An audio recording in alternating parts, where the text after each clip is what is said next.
आपने भी अगर सपना देखा है डॉक्टर बनने का, तो डॉक्टर बनने के लिए आपको कैसे और किस चीज़ की पढ़ाई करनी होती है और कैसे तैयारी करनी होती है, इस पे हम लोग आज चर्चा करेंगे।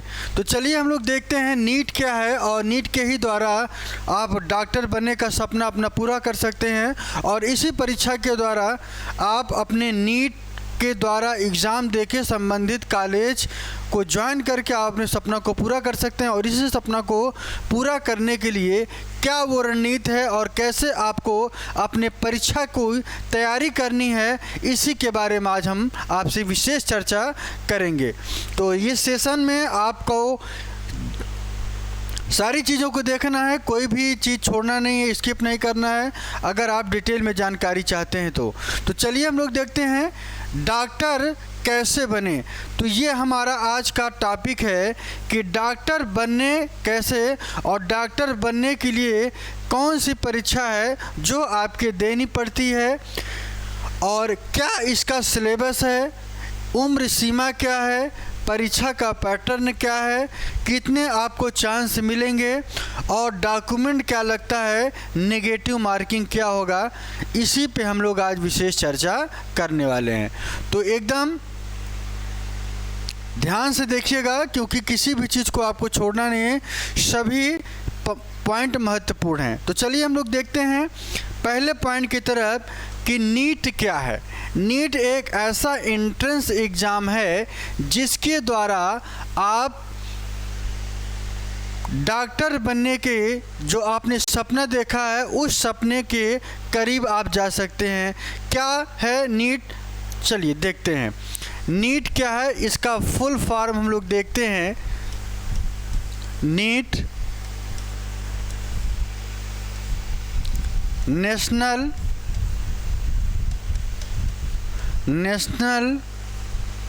एलिजिबिलिटी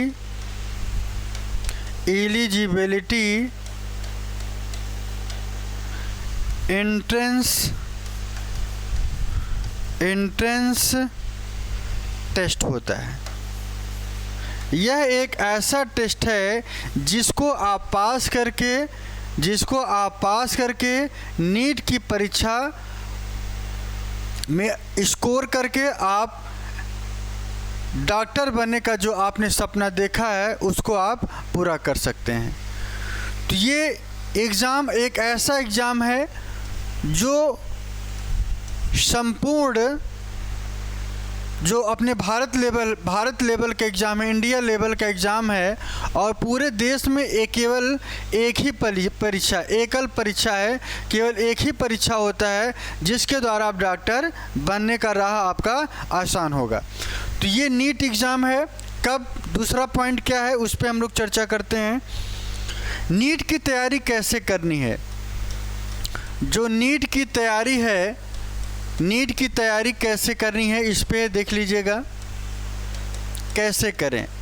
दूसरा जो पॉइंट हमारा नीट की तैयारी कैसे करने, क्या करने के लिए देखते हैं कि क्लास 10th के बाद, ध्यान दीजिएगा, क्लास 10th के बाद आपका कोई भी बोर्ड हो, चाहे यूपी बोर्ड हो, चाहे सीबीएसई बोर्ड हो, चाहे आपका एसएससी बोर्ड हो, आप इस बोर्ड के बाद आप अपनी जारी रख सकते हैं। कैसे, 11th और 12th 11th और 12th का जो सिलेबस होता है उसी सिलेबस को आपको पढ़ना है। सब्जेक्ट में क्या क्या है देखिएगा। इसमें आपको 3 सब्जेक्ट देखना है। एक है फिजिक्स, केमिस्ट्री, बायोलॉजी, ये 3 सब्जेक्ट हैं, और इन्हीं तीनों सब्जेक्ट के द्वारा आप नीट की तैयारी कर सकते हैं। और ये आपको 11th से ही करना है, 11th से ही आपको तैयारी चालू कर देना है। 12th के बाद, 12th में आप जाते जाते आपकी तैयारी हो जाएगी, और उस साल आप फॉर्म भर के पहली बार परीक्षा में बैठ सकते हैं। तो ये हुआ आपका नीट की तैयारी कैसे कर सकते हैं। और एक चीज़ आपको बता दें, इस तैयारी को करने के लिए आपको क्या करना होगा, जो प्रीवियस ईयर के नीट की जो परीक्षा में आए हुए प्रश्न हैं उनको देख के उसी के सिलेबस के आधार पर आपको सारी बारीकियों को ध्यान देना है और उसको पढ़ते चलना है। ठीक है, इसके बाद हम लोग अगला पॉइंट क्या है कि सिलेबस क्या है। सिलेबस की अगर हम बात करें, क्या सिलेबस है, क्या सिलेबस है, इस पे हम लोग देख लेते हैं। सिलेबस क्या है इसका देख लीजिएगा। इसके सिलेबस में फिजिक्स और केमिस्ट्री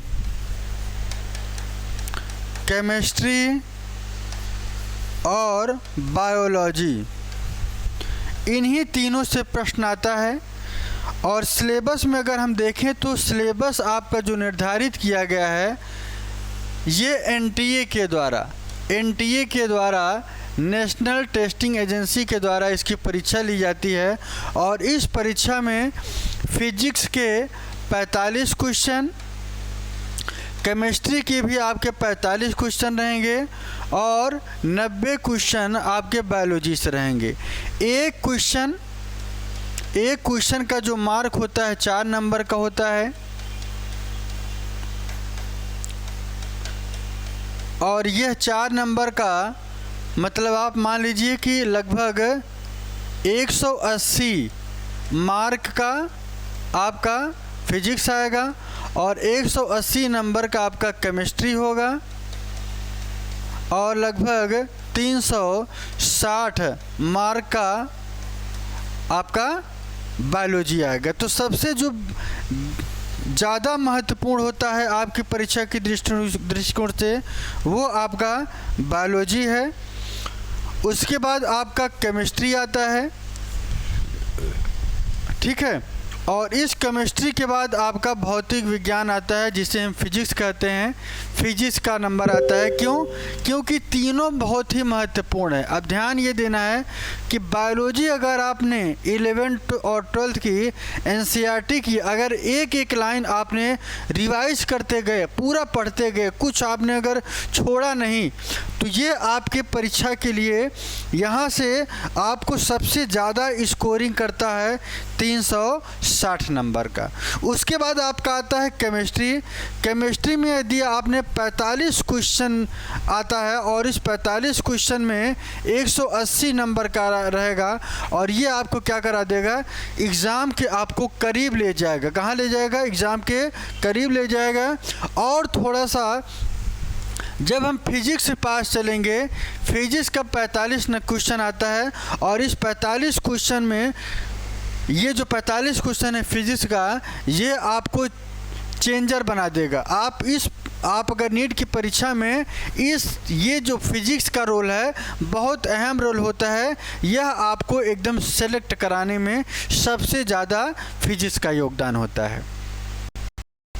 ये तो हमने अभी तक बात की क्या है सिलेबस और किस तरीके के क्वेश्चन आना है।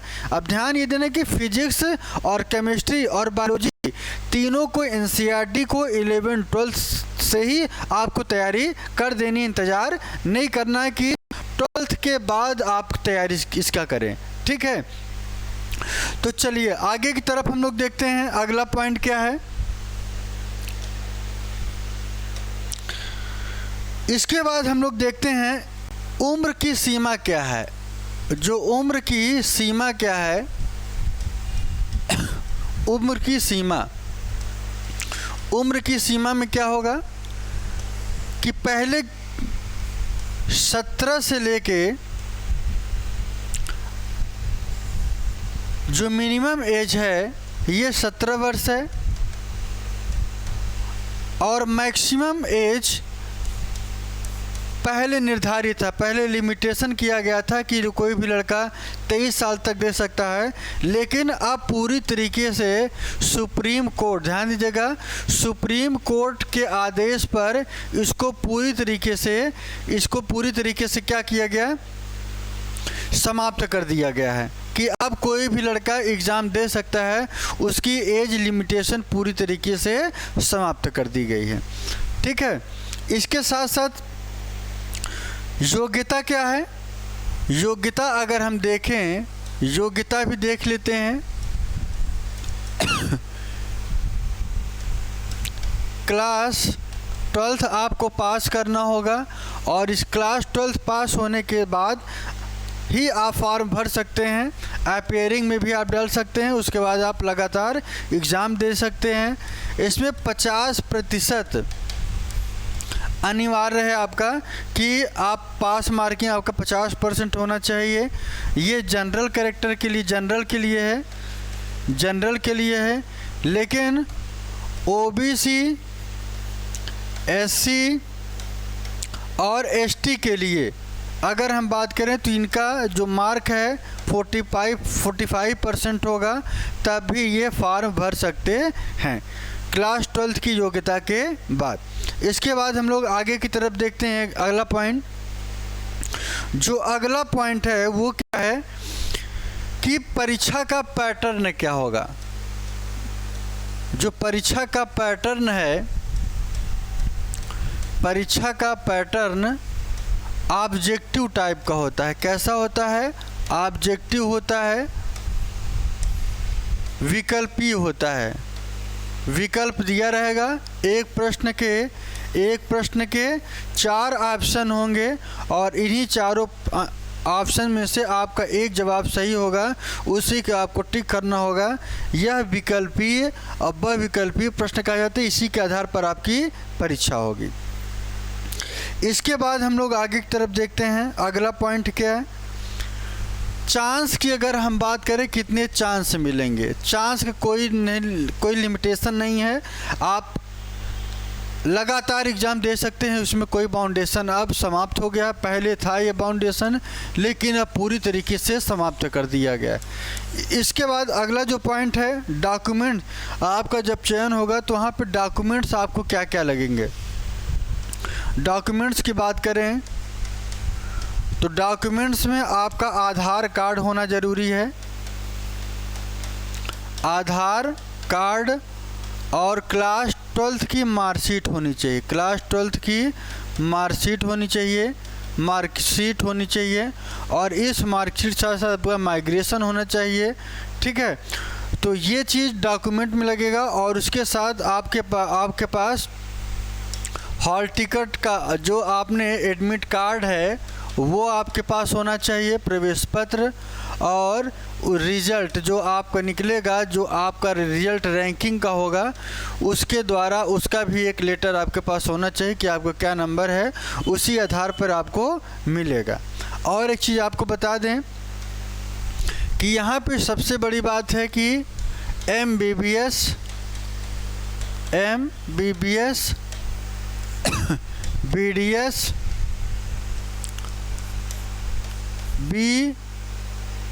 BAMS और BHMS, ये 4 कोर्स हैं। और ये 4 कोर्स का निर्धारण आपने कितना नंबर पाया है या आपकी रैंकिंग कितनी है, इसके आधार पर आपका चयन होता है। सबसे पहले ज़्यादा नंबर होगा तो आपको MBBS मिलेगा। ये भारत की किसी भी कॉलेज से मिल सकता है आपको। BDS जो है, जो डेंटल के डॉक्टर होते हैं उनके लिए है।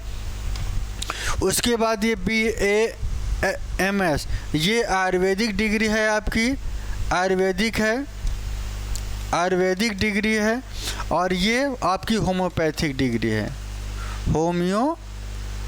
होम्योपैथिक डिग्री है। ठीक है, ये 4 कोर्सेज हैं और चारों आपके बनने के लिए महत्वपूर्ण है, आपके डॉक्टर बनने। ये क्या है, एक चीज़ देख लीजिए।